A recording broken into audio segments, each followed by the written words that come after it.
Hi, Pastor Maggie here from Celebration Lutheran Church in Sartell, Minnesota. I'm going to talk to you today about sort of Lutheran theology in a nutshell.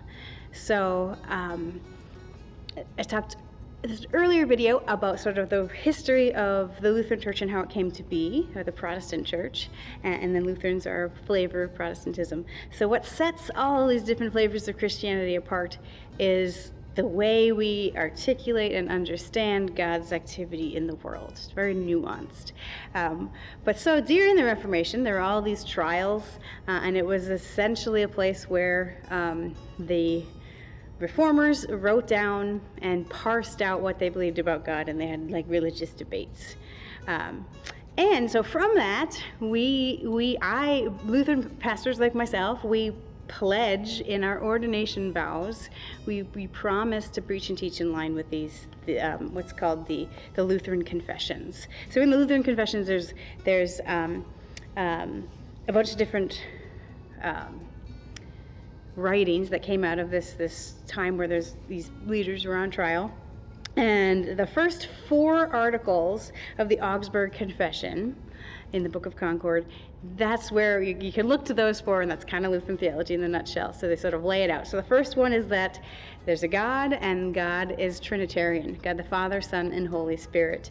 Now the Trinity is a beautiful, messy, complicated thing that no one can quite articulate well what it means. So I love that, because that shows us that God is also sort of more complicated than even our words can express. But it's God existing as one God, 3 persons is how we talk about it. So God the Father, God the Creator, and then God the Son, that's Jesus, the Word made flesh, lived among us, and then God the Holy Spirit. So each of these is God, and that's one God, but the Father and the Son and the Spirit are not equal. They're separate things. So again, Trinity is the we could talk forever about that. But that's the first thing, that there's God, and it's one God, 3 persons.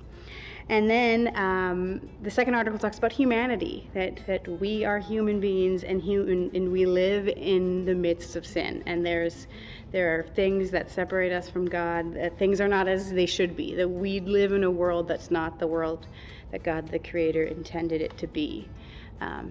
It's pretty obvious, right, to anyone who lives that things are not as a loving God intends them to be.